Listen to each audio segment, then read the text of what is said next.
Christina. Wir spielen heuer das 3. Mal auf der Alten Wiesn und uns gefällt es echt immer ganz gut. Wir von den Birkländer Musikanten, wir spielen jetzt schon seit über 50 Jahren und wie es ausschaut, da ist noch lange keine reuniert. Ich komme aus der nordwestlichen Oberpfalz auf den Landkreis Amberg-Sulzbach. Und unser Repertoire umfasst überlieferte Musikstücke, die überwiegend auf Kirwan und Volkstänzen gespielt wird.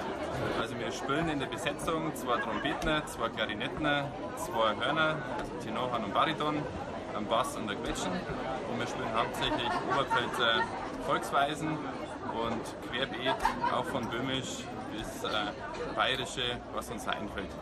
Ich bin die Christine und spiele die Quetschen bei den Birkländer Musikanten. Ich bin das 3. Mal dabei, wo wir den Auftritt auf der Alten Wiesn in München haben.